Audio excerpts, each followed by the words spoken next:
chez Bethelma, des actualités uniques, dynamiques et renversantes dans le journal TV. Du jamais vu chez Batimax.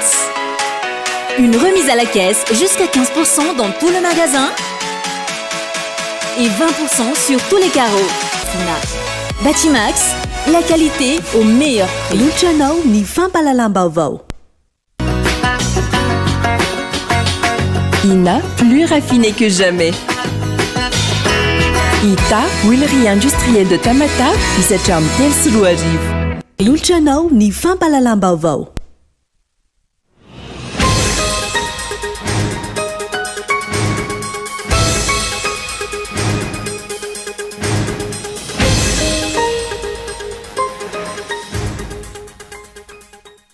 Diso lara-pahamehana ny mpitondra io ny fanehoan-kevitry ny maro raha nahita tao anatin'ny filan-kevitra ny ministra farany teo fa isy fanontana vola 50 ariary volamena tranga izay manamafy hatrany ny tsy fahaiza mitantana sy mamaha ireo olana mitranga ataon'ny mpitondra.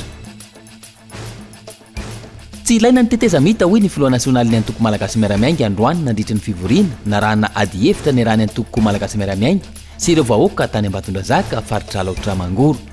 Ny fifidianana ny tokony atao izay ampadio azy raha ny fanehoan-keviny ahafan'izay filoha vaovao mampandroso ny firenena. Taorian'ny fampidiniana nandritra ny taona maro teo amin'ny filoha Rajoelina sy ny Eiffage tsy maintsy anao appel d'offre vaovao indray ny tetikasa Metrana Barazy ao Saofika. Antony nesory ny filoha Rajoelina tsy hanohy ny tetikasa intsony ny Eiffage. Tsy misy intsony ny ravitra sosialy hanampiana ireo tantsany amin'ny faritra Tsimotsinanana indrindra taorian'ny fandalovan'ilay rivodoza farany teo hoy ny fikambanan'ireo vehivavy Zafisoro. Manjaka ihany koa ny fanitsakitsanany zao olombelona raha tsy ilaza avaty ny fampanambadiana ireo zaza aloloatra. Any ivelany nitrangana firetana goavana tao Estremadura iray amin'ireo fiarahamonina maleo tena ao Espagne ny alarobia lasa teo. Tsy mbola voafeny afo hatreto ka mananika ny 7 arivo ireo fambolena simba sy mahaitanteraka. Olonanjatony ihany koa ankilany no tsy maintsy nafindra toerana vokatra izany. Ny andinindin'ireo avy hatrany ary.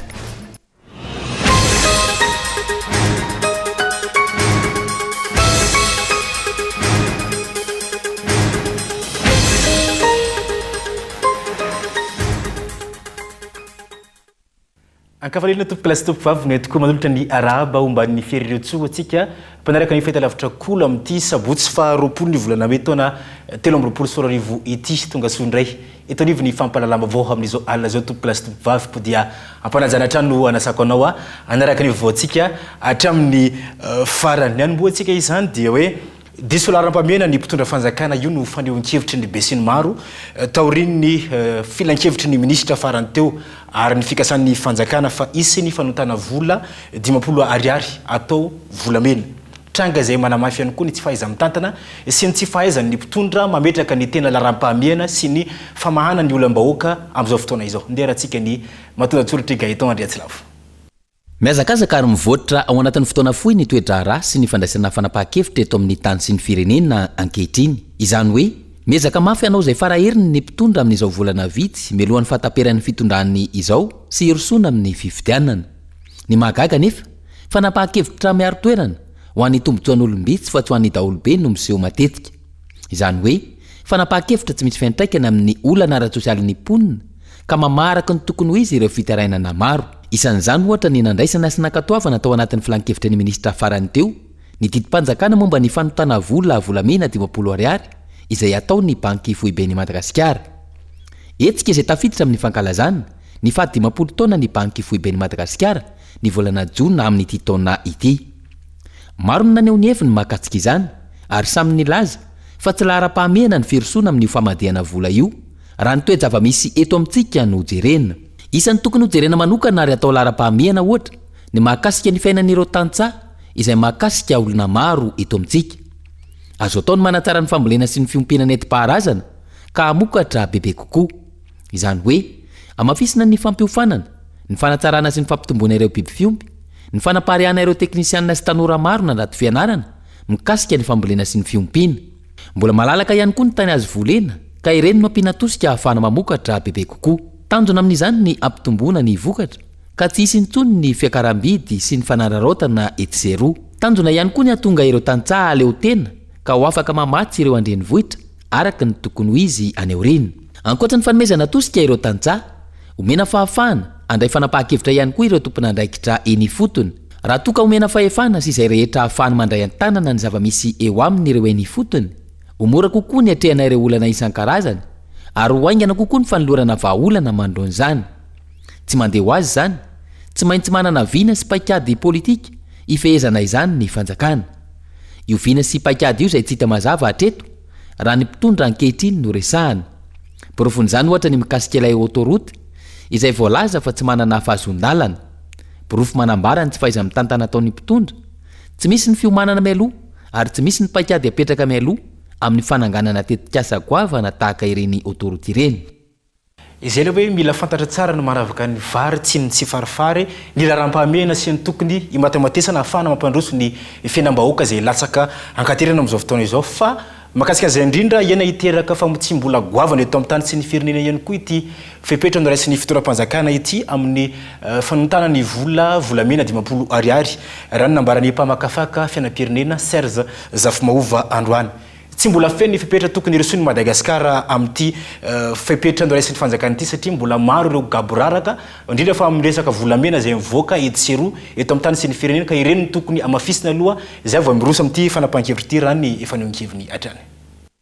Noraisina nadritra ny filan-kevitry ny ministra ny Alarobia lasa teo ny tetim-panjakana momba ny fanontana volamena 10 ariary izay ataony BFM na ny banky foibe ny Madagasikara. Hetsika izay tafiditra ao anatin'ny fankalazana ny 10 taona ny banky foibe ny Madagasikara amin'ny volana Jona amin'ity taona ity sy ny fampiarana ny andininy fahavalo ary ny fampiarana ny lalàna laharana 9 tsipika ohatraohatra efatra tamin'ny 7 Jolay taona 9 izay nasimpa-panovana tamin'ny lalàna laharana 9 tsipika otra 7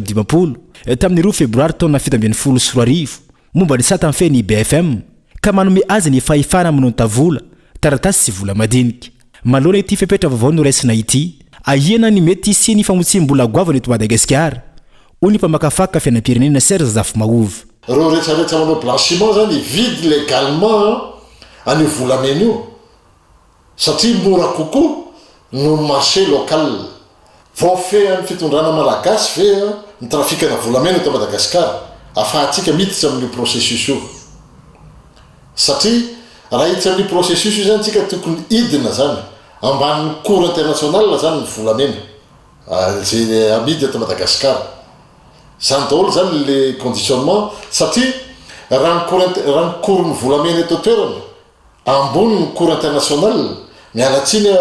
fa misy blanchiment zany ho atao eto Madagasikara à partir amin'ny volamena zay ho avoaka amin'ny banque centrale les monnaies zany ho avoaka amin'ny banque centrale. Zay zany zao ny danger misy akehitriny raha miresaka tsika amin'ny décision ny fanjakana io zay navoaka tamin'ny conseil des ministres. Hanana tombam-bidy araka ny voafaritry ny lalàna ity volamena 10 ariary ity ary hamidy araka ny vidiny volamena eo amin'ny tsena iraisam-pirenena sy araka ny fomba nofaritany BFM ampiasana azy. Tsy tokony mbola ity fanaovana volamena ity no azakazahantsika raha ny nambarany mpamakafaka fiainam-pirenena hatrany. Tokony rosotsika raha ao nivoantsika Madagasikara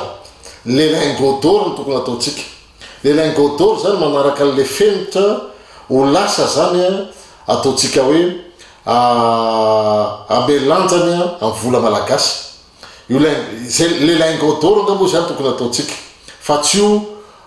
monnaie io satria io monnaie io tena tsy voafehantsika goragora be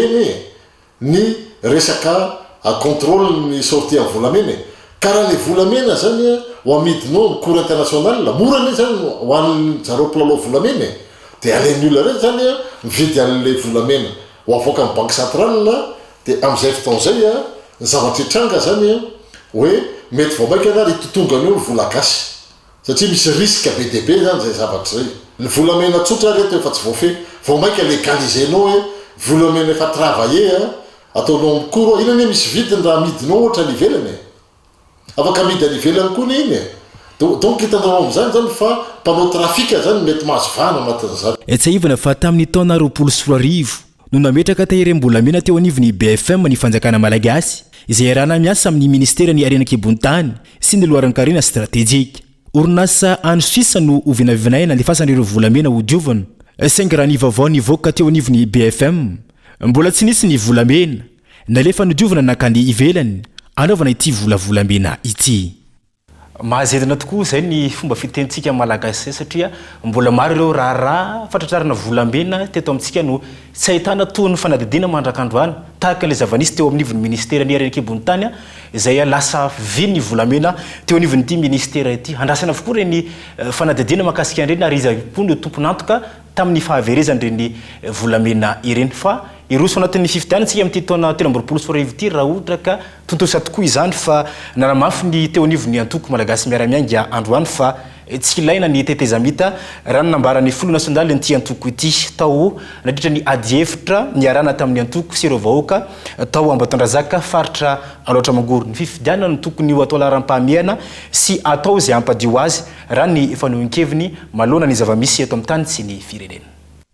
Manolona ny feo mandeha sy ezana voizina eto firenena ny amin'ny fitondrana tetezamita nanamboarana androany ny filoha nasionaly ny antoko malagasy miaramiaingy ajo Andrianay Narvelo fa tsy ilaina ny firosona amin'izany fa ny fomba isiany fifidianana madio sy mangarahara ary ny valim-pifidianana ho eken'ny rehetra ny tokony masolona. Fa ny fifidianana ihany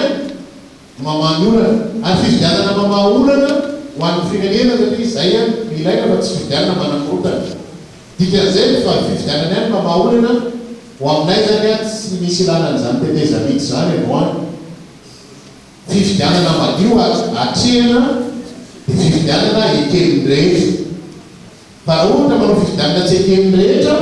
fa mieritreritra ny anao mpitolona na anao dilofe lehibe dia tokony andraikitra izy amin'izay ho avy izy zakaseo amin'ny firenena ity. Tsy azo ekeny zany. Fa izay dia tsy maintsy nandray anjara ny antoko tamin'ny fifidianana hatramin'ny tsakana izay hery angamba ny antoko nandray anjara tamin'ny fifidianana rehetrarehetra teto Madagasikara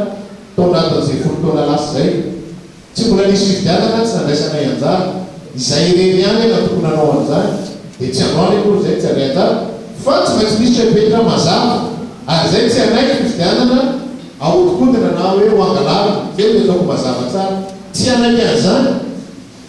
na nisakatsakana maro samihafa sy rehetrarehetra tsy ahafahana maneho hevitra. Izany fanontaniana ny verimberina napetraka ireo vahoaka n'Ambatondrazaka renivohitra ny faritra Aloatra Mangoro androany nandritra ny fivoriana raha nady hevitra niarana tamin'ny antoko malagasy miaramiaingy ny momba izay ho firosona amin'ny fitondrana tetezamita izay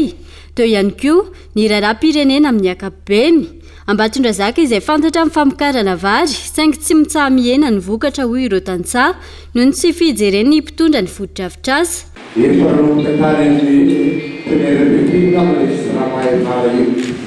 Fa matetika lasa vahoatra ny ankabera koa toma amin'izay toerana be zay menao dia tena anafona an'izay fa ilikelena ny olona manodidina amin'izay fitondrana fizaranaitra zay. Ny problema eto Ambatondrazaka zany ny foto-drafitrasa zany efa hiditra 50 taona rafidiso mbola tany l'école primaire tsika tsisy karakarana fanazana maty io tapaka telefôna tsy mandeha. Ny mpitondrina nikony eo tsy nijerena siaka fa denadena maty asiana. Raha resaka tsika tena le vidim-bary foana no miatsina resaka ny dimakevitra. Aty aminay amin'ny zany nefa dia miaina ao anatin'ny legioma. Ka sady fanontaniana na président no filamontsy hoe inona vahaolana hoentinao amana ny olana eo resaka legioma satria tratran'ny surproduction foana zay matetika dia ambona satria bidijetsika lafo ny vokatra tsy lafo amidy zay zany ny olana. Miainana io zany fampilena sy fiompiana ihany dia tena iainana zany dia mifampisamborambola amin'ireo mikonao ireo mba azo misy maromaro tsiraisina ve izy ireo mba hampidina ny lanjany zanabola mba hitovizana rehefa eo amin'ny fitondrana eo. Ny asa misy ary efa maro ireo tanora eto amin'ny faritra Aloatra Mangoro no misehatra eo amin'ny resaka fandraharana na ara-pambolena io na ara-piompiana. Ny zavatra mba angatanay eo amin'ny resaka fitaovana. Tia manao zavatra izay efa manao zavatra fa anisan'ny olana sakana indrindra ho an'ny tanora ny tsy fampiny izay foto-drafitrasa ahafahana manitatra ny asa sy ny tetikasa izay misy eo amin'ny toerana ianjadinay. raha mipetraka ny fitsinjaram-pahefana apetraka amin'ny toerany sy omena fahatokisana ny olona eny fotony olana maro no voavatsy andrasana ny fanjakana foibe ho ny Front National ny atoko MMM ny famokarana izay tokony atao laharam-pahamehana raha tiana ny ampandroso ny firenena satria tsy possible zany hoe vita vary midina zany io tsy maintsy afaka foana io satria fiainana anjamiakatra inana namina amin'ny tantsara izay rehefa ambolona kasy zay ianao miresaka pibota ianao miresaka fitaovana reny azo atao eto Madagasikara ny zany vitany ololeto zany afaka mandrarano am'izany malafo anazy satria zavatra farana ambany velany daholo tsy afaka ampiakarina ny tarano terena idina ny vidim-bary satria tsy voalojo atao daholo zao rehetrarehetra zao satria ny ankabiasa amin'ny vola lany ny zavatra tsy tokony izy tsy mifampididana ny vidim-bary any tantsana ny vidina loka any tantsana zava-dehibe fa fampiakarana fa efa mivitsika malagasy rehetrarehetra raha tapakana 10,000 ny karaman'ny kilao amin'ny vary ka miakatra fo reny ny karamatsika tsy zay dia nafina fanolana ny androany karamatsika tsy miakatra ny vidim-bary ampidinina fana manaraka an'io satria vidim-penana miakatra dia zay mampahatra ny firenena zay izy raha miara-miakatra daholo malagasy miara-miakatra karama sady malagasy miara-miaina dia samy miara-mandroso zavatra zany vahaolana azo raha misy finiavana politika marina dia azo tampenana araka izany no totosaina androany teto Ambatondrazaka renivohitra ny faritra loatra mangoro ny fivoriana arahana dihevitra ny arahana tamin'ny antoko malagasy miara-miainga toana izay nienony ny Front National ny atoko MMM ny marary ny vahoaka sy ny arahana ny tady vahaolana momba ny fampanananasa ny tanora ny sehatry ny fampianarana ny tsy fahampiny ny fotodrafitrasa eo amin'ny sehatry ny fambolena ny olana eo amin'ny lalam-barotra ny vidim-bokatra tsy mifanaraka amin'ny masokarena lany ny tantsasy ny maro hafa fotoana ihany koa nanentanany ny antokony ny olom-pirenena anaraka akaiky ny zotra-pifidianana anoratra sy hanamarina ny anarana ao anatin'ny lisy-pifidianana manodidina an'izay hatrany nahoana tsy ho ampitanteraka anatanterana ny fifidianana filoham-pirenena ny vola izay noeritreretin'ny fanjakana fa 70 miliara ariary izay ho ampiasaina amin'izao fotoana izao tokony ifantohan'ny CNI sy ny fanjakana ny tadiavanareo vola ahafahana manatosa ny fifidianana izany na ny teo anivon'ny mpanohatra na ny teo anivon'ireo mpanaradian'ny fitoeram-panjakana dia manamarina avokoa fa tokony hirosoana izany fifidianana izany ka anjaran'ny fanjakana sy ny CNI no mieritreritra ny amitana izany fifidianana amin'ity taona 2024 sy 2025 ity ary andrasany ihany koa ny didim-panjakana izay avoakany gouvernementa mamaritra io daty izay efa vinavinainy ny CNI io andrasany koa eo anivon'ny antenimera amin'izao fotoana izao ny LFR na ny teti-bola mpanjakana sy mpantsina ahitana marina ohatrinona ny vola atokany fanjakana amin'ny fanatanterana izany fifidianana filoham-pirenena izany malona ny resaka mandeha amin'izao fotoana izao fa 70 miliara ariary ihany no mety ho zakany fanjakana malagasy ho an'ny entimanina ho an'ny fifidianana filoham-pirenena fiodinana voalohany sy faharoa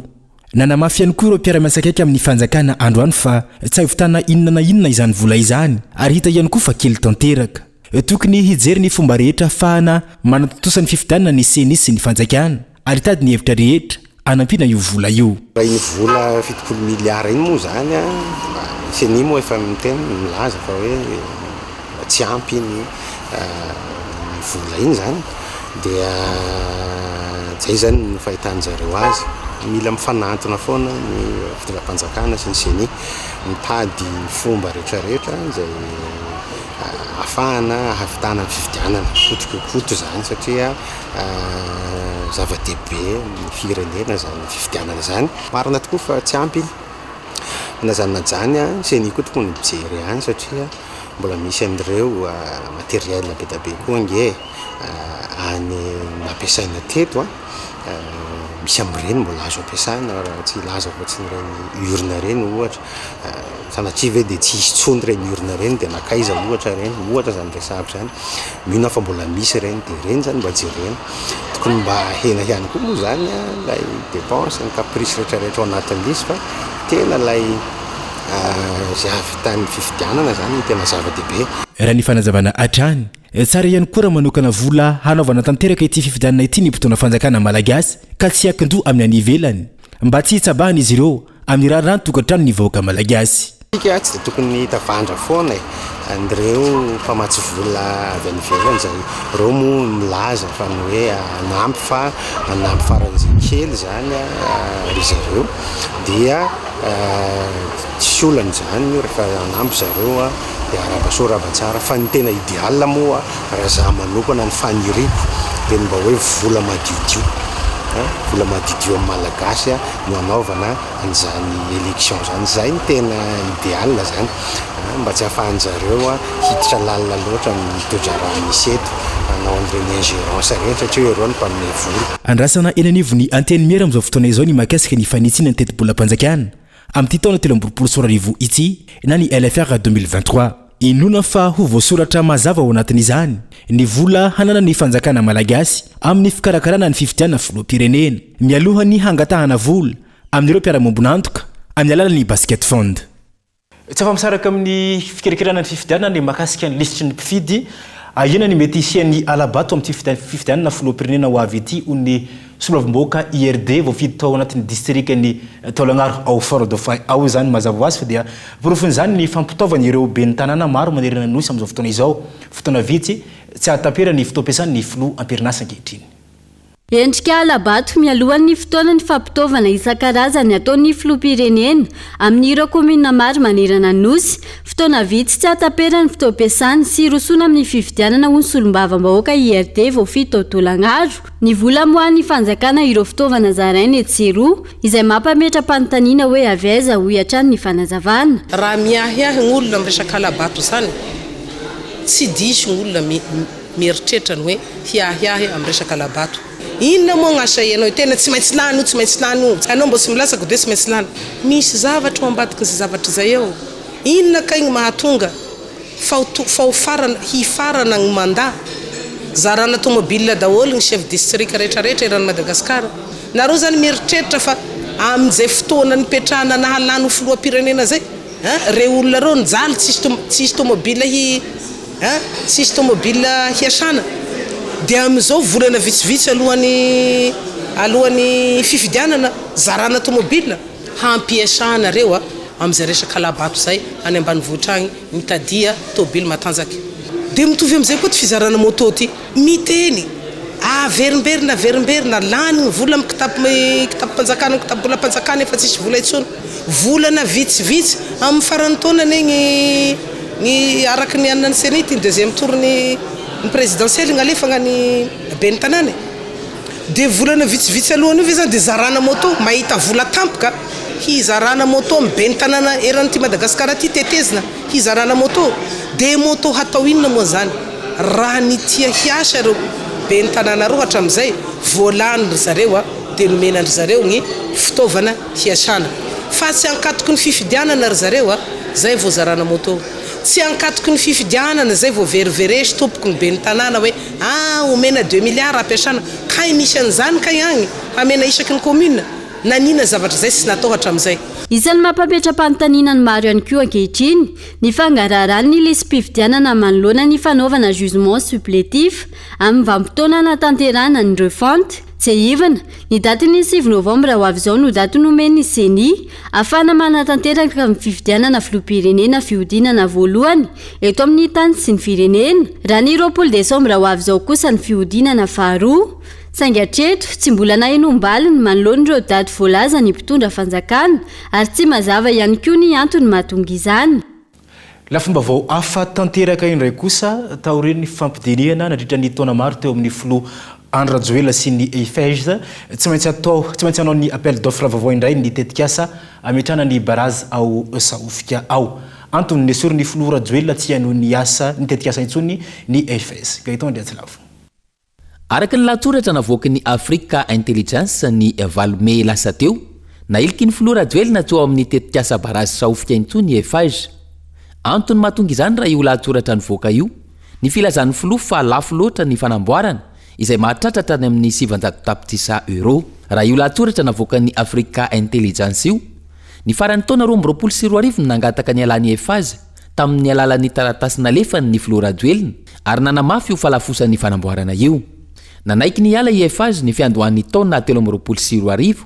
saingy tsy maintsy averina ny volany izay amanalina dolara maro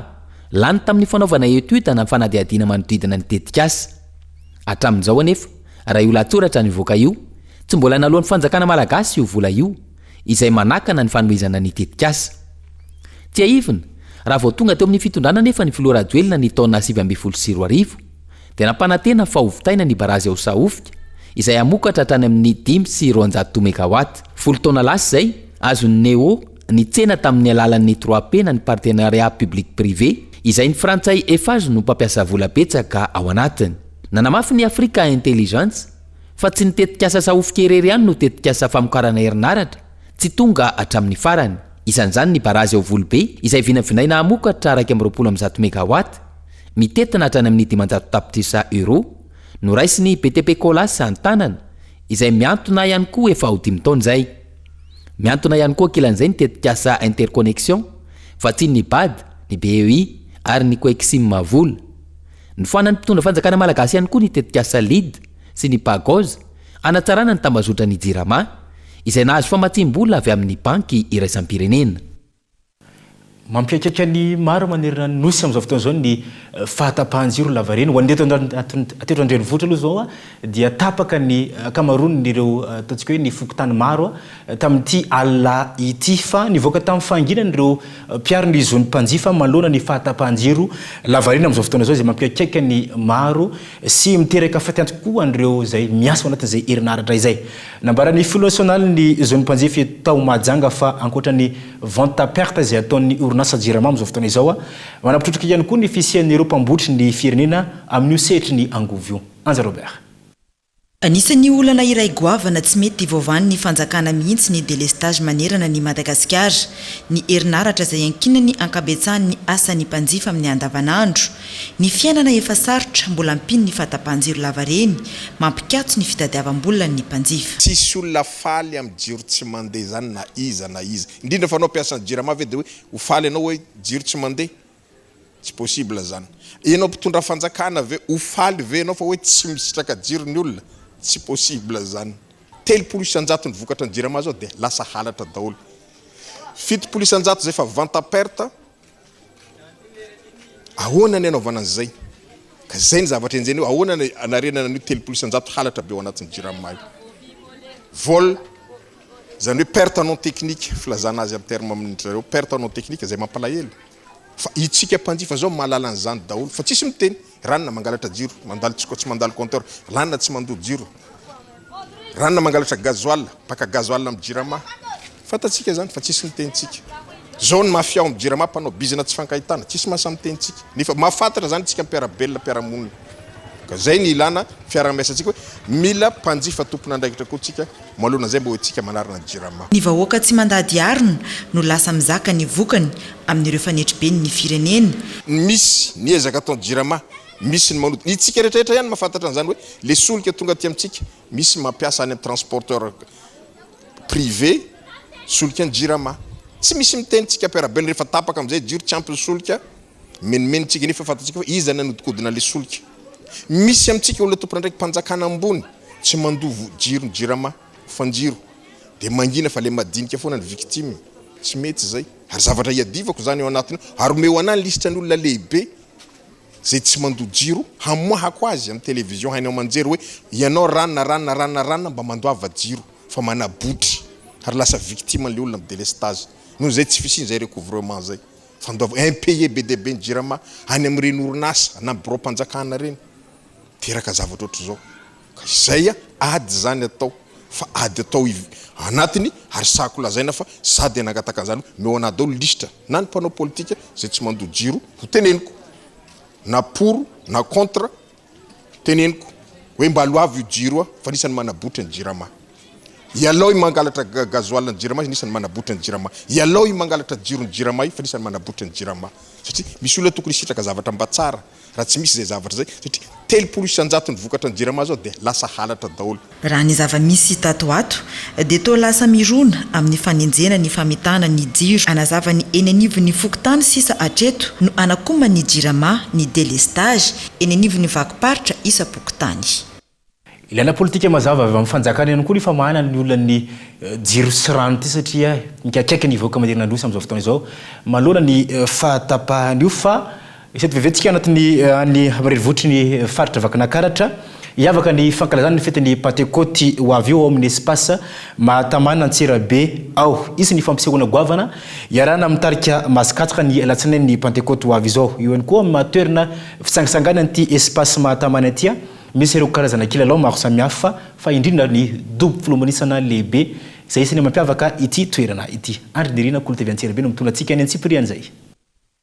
Anisan'ireo toerana fitsangatsanganana mahafinaritra sy azo ialana voly tsara miaraka amin'ireo fianakavinany eto amin'ny espace Mahatamana eto Antsirabe. Maro ireo ezaka efa nataon'ny tompon'andraikitra eto amin'ity toerana ity amin'ny fanatsarana ireo fotodrafitrasa ho fanomezana fahafapo ireo vahiny tonga miala voly eto indrindra fa ireo ankizy. Amin'izao akatoko ny fankalazana ny fetin'ny Pentecôte izao dia misokatra ho an'ny rehetra ny espace Mahatamana eto Antsirabe manomboka ny zoma fa 20 ny volana May itony alahadin'ny Pentecôte izany izay ahitana kabare sy animation isan-karazany ary ny alatsinain'ny Pentecôte dia isan'ny fampisehoana goavana izay arahana amin'ny tarika mage 4 amin'ny sarany 10,000 ariary ny fidirana. Ny aladin'ny Pentecôte misy ny cabaret sy ny animation isan-karazany dia ny lundi de Pentecôte sika miaraka amin'ny groupe mage 4 sonorisation matanjaka be miaraka amin'ny papa sonde amin'ny vidy fidirana 10,000 ariary. Raha mahita moa fa nisy ny lesoka tamin'ny fotoana mipaka iny dia niezaka hatrany izay manatsara ny toerana amin'ny alalan'ny fisian'ny mpivarotra maro ny parking voatokana mihitsiny dia ny toerana malalaka dia malalaka anaovantsika spectacle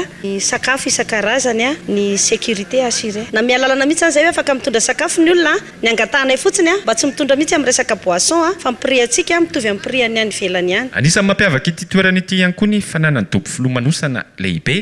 ary velaran-tany midadasika izay miala kely ny tanàna Antsirabe iteto avokoa ireo karazana fialamboly maro samihafa na ho an'ny olon-dehibe izany na ho an'ireo ankizy. Mampiavaka ny espace Mahatamana zany dia fananana toerana malalaka clôturé dia ny fahadiovana dia ny paysage mahafinaritra milamina tsara afaka sofla tsara tsika. Fitombona ny kilalao dia afaka ihany koa ny piscine mampiavaka atsika ngeza dia ngeza dia afaka manao pétanque afaka manao basket afaka manao zay tiana atao rehetrarehetra mihitsy rehefa tonga ato fa ny vidy mpidirana zany dia mafisina foana hoe 10,000 ariary ny lundi de Pentecôte fa ny fotoana Pentecôte mbola mipetraka amin'ilay 10,000 ariary ihany tsika. Ny resaka trano aloha zany amin'ny tindray mandeha ity dia lana tsiny indrindra fa efa feno ny trano ao anatin'ny fotoana Pentecôte. Amin'ny fotoana andavanandro ny trano malalaka ho an'ny resaka famille ny resaka voyage d'études séminaire la retraite dia ny activité rehetrarehetra misy foana amin'ny andro manomboka ny weekend zoma sabotsy lahady ny jour férié fa raha ohatra kosa misy fikambanana mpianatra fiangonana association sy ny karazany anao réservation ka ho avy amin'ny fotoana andavanandro dia mandray foana izay tompo. Manentana antsika zany iaraka amin'ny groupe mage 4 sika lundi de Pentecôte tongava vavaratra be io sady mahafinaritra toerana malalaka dia malalaka miassuré anareo izay amin'ny karazana sakafo maro kilalao isan-karazany ny piscine tongava maro tompo. Araka izany dia efa vonona ny espace Mahatamana eto Antsirabe amin'ny fandraisan'ireo vahiny izay tonga hiala voly eto. Eo ihany koa ny fampisehoana goavana izay iarahana amin'ny tarika mage 4 izay ho tontosaina ny alatsinain'ny Pentecôte fa 20 ny volana May 2024 ho avy izao. Fotoana ny dokavatra izao dia tompo klasy tompo fafa dia isany vetivety aloha sika atao teto dokavatra ireo terefa viondray tapany faharoa eto aniva ny fotoana ny fampalalamba avao.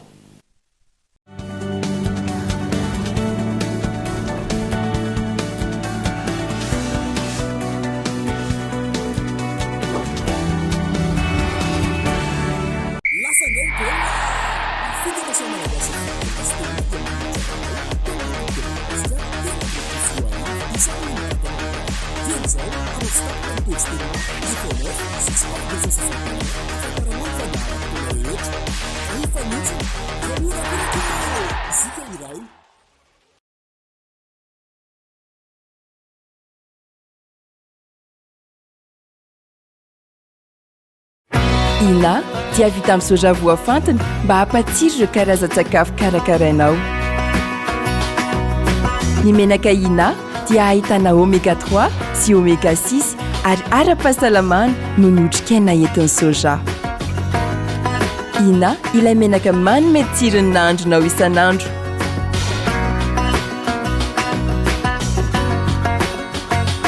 Ina plus raffiné que jamais.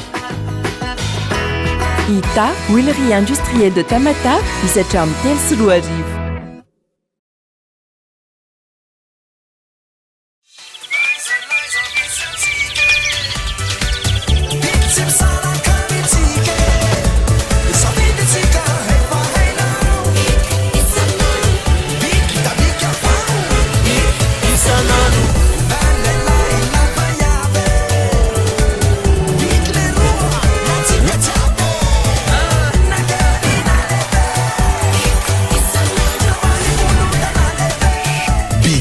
isan'andro.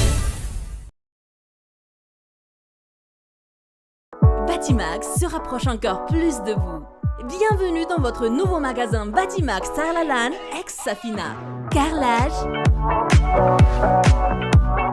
luminaire, électricité, sanitaire et des milliers d'autres articles. Batimax, la qualité au meilleur prix. Doia la vulsi ankarivcha Lundi de Pentecôte Blaide Irana mi Black Nadia Mad Max Buster Lion Raoult Rootscat Général Degré FSC Musique Lundi de Pentecôte 29 mai 2023 Yom ni 15 mais Privalal Ivuam ni Valura Marina Vavad Vid Tiran Enna Rivoriat Panintan Baron Iskilalawan Nekis Parking assuré Sécurité Mlamabé Partenaire média Cool TV Tungava Lucia Nene.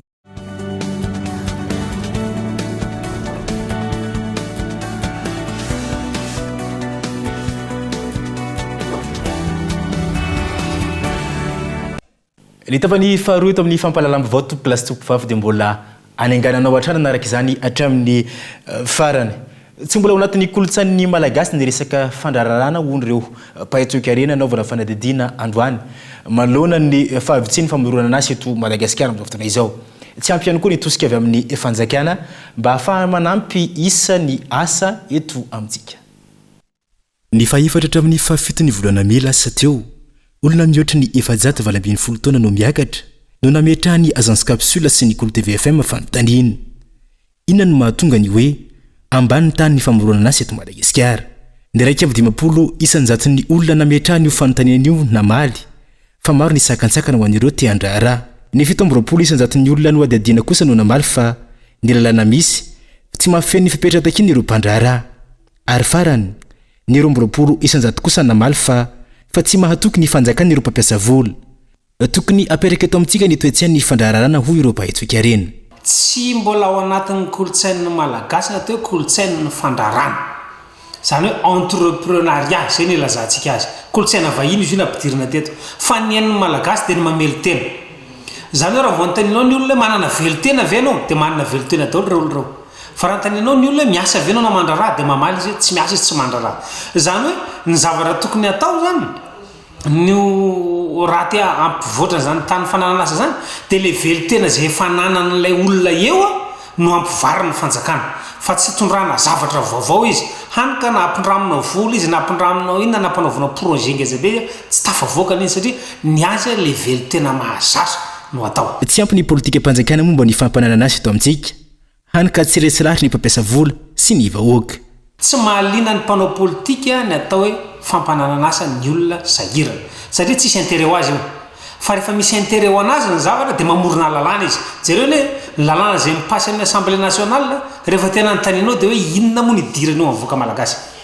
Fa raha vao lalàna tsy misy vola, tsy misy bizina, tsy misy zavatra tombotsoa ny tsirairay avy dia tsy mipasy mihitsy ao amin'ny Assemblée nationale. Mametraka lalàna ho an'ireo sehatra tsy manara-drafitra ho ifehezana ny velotena ny tsirairay avy ary ny faharoa manamboatra ny toetsain'ny malagasy satria io ny fototra indrindra. Tsika kamo tsy miasa tsika tsy te hiasa tsika miandry 30 jours fotsiny tsika. Dika zany manao campagne na fanentanana ho amin'ny toetsain'ny malagasy mba hiasa. Mitaky politika mazava amin'ny mpitondra araka izany ny setry ny fampananana asa eto Madagasikara mba hampianana ny tsy anasa izay miteraka ny tsy fandriam-pahalemana sy ny olona la maro samihafa. Rehefa tsy misy ny asa tsy misy intsony koa ny rafitra ara-tsosialy anampiny ireo tantsahany amin'ny faritra atsimo atsinana indrindra fa taoriny fandalovany rivodoza farany teo hono ny fikambanany vehivavy Zafisoro. Manjaka ihany koa ny fanitsakitsahana ny zon'olombelona raha tsy laza fa tsy ny fanampadiana ireo zaza alohan'ny fotoana.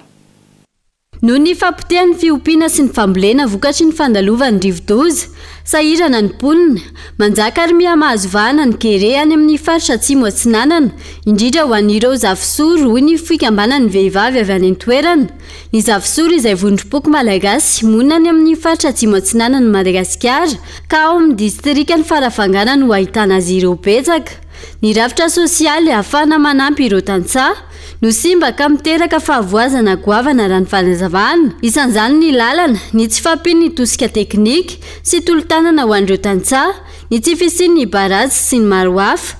dia antanonareo zany io rivodoza io ve tsy efa natetika tanalohatany na ninona ny velona ihany zareo dia apatsahivoko taloha reny tantsaha reny a voakolokolo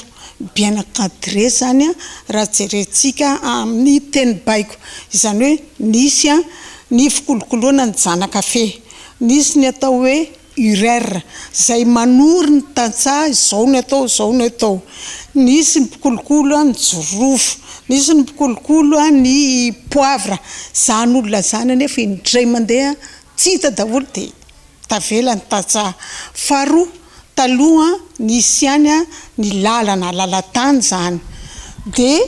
amin'ny alalan'iny lalatany iny tonga ny mpanangom-bokatra dia io lalatany io amboarina isaky ny mihetsika izy miakatra ary mitombo ny vokatra an-dranomasina any amin'ny faritra iny saingy olana ny famoahana izany no ny faratsin-dalana na ny vokatra an-dranomasina ataontsika hoe langouste manana problème satria le olona tokony hanangona anazy sy tonga any zany hoe indraindray ary olona anankiray ihany no mahazo agrément ahoana moa ny azahoany hoe izy rehetrarehetra io ho voara-masony daholo tafidina any amin'ny 10,000 ariary ny kilôny langouste any amin'ny tantsaha any amoron-dranomasy any ka za zany mieritreritra fa resaka fitantanana le izy ny ataontsika hoe tissu économique misy ny efa rovodrovotra dia ny anarenana an'io angamba zany ny tokony atao ary izay ny mahatonga ny toekarena tsy mety tafarina satria raha mbola rovotra ohatran'io tsisy mazaitra tsisy manolo dia mbola io ihany na vary omenao rokapoka na body fotsy omenao olona anankiray tsy solution zany ankoatra ny olana ara-sosialy no ny tsifisina isan'ny olana goavana mitrangana amin'ny toerana ihany koa ny fampanambadiana ireo zaza aloha loatra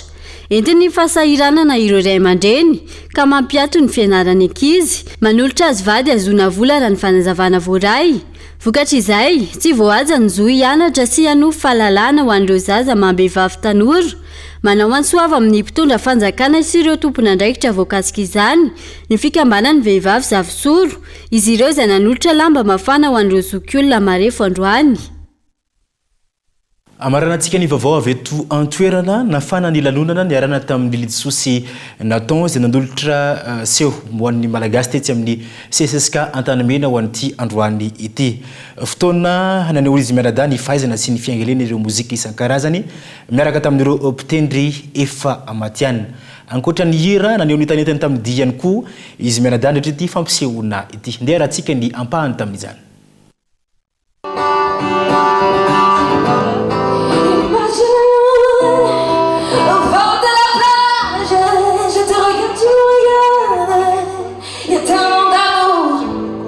Imagine le soir,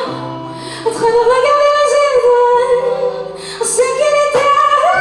on continue pour toujours. Enfin les textes écrits avec le cœur mais pas avec la tête. Ceux qui me disent que j'ai changé ne me connaissaient pas. La tête remplie de souvenirs ne veut pas dire que j'ai la grosse tête. Vite, le temps que j'ai vécu à Mada, petite partie de ma mémoire mais grande partie de moi. J'y ai déposé des pieds pour avoir une nouvelle vie.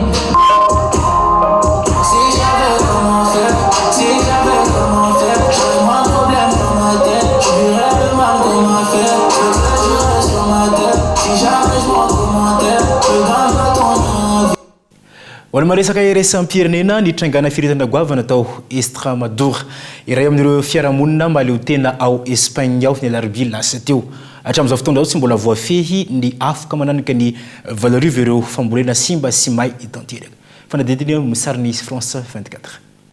vokatry ny an-tany tafahoatra nitrangana firehetana tao Estramadora fiarahamonina iray maleo tena ho Espaina ny alarobia lasa teo hatramin'ny androany tsy mbola voafeny afoana ny toerana noho ny amafy ny fitsokony rivotra sy ny hafanana izay vao maika manomevana ny fitarany afo na eo aza ny fisiana fiaramanidina mamono hafa na bakabaka ampian'ireo tafika sy mpamonjy voina ny zato ny an-tanety raha nitatitra navoaka ny manam-pahefana ny toerana fambolena manodidina ny 7,000 hektara ny fantatra fa maika ilan'ny hafa hatreto raha olona manodidina ny 700 kosa no tsy maintsy nafindra toerana any amin'ireo tanàna manodidina raha iverenana tamin'ny tondasa isan'ny firenena Europeana lasibatry ny firehetana indrindra i Espaina ala manodidina ny 3 hetsy tamin'izany fotoana no maika ilan'ny hafa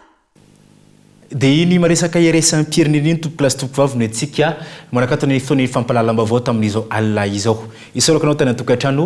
naraka ny fotoana ny fampalalam-bavao hatramin'ny farany may fotoana antsika indray ny tena koa ho any andro ny rapitso amin'ny ora mahazatra very matokola mandrapitafa tompovavy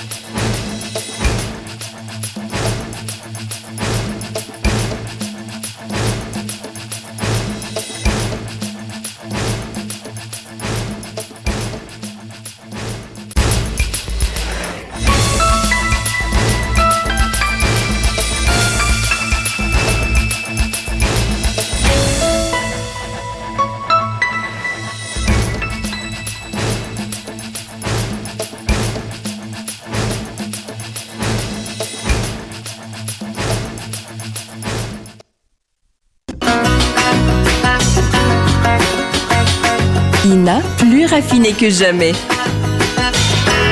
ITA, huilerie industrielle de Tamata, Isacham Telsrouarive. Vous a présenté Nivava. Du jamais vu chez Batimax. Une remise à la caisse jusqu'à 15% dans tout le magasin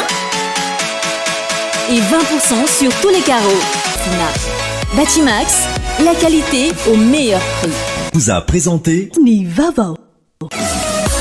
5G Batelma, des actualités unies, dynamiques et renversantes dans le journal TV.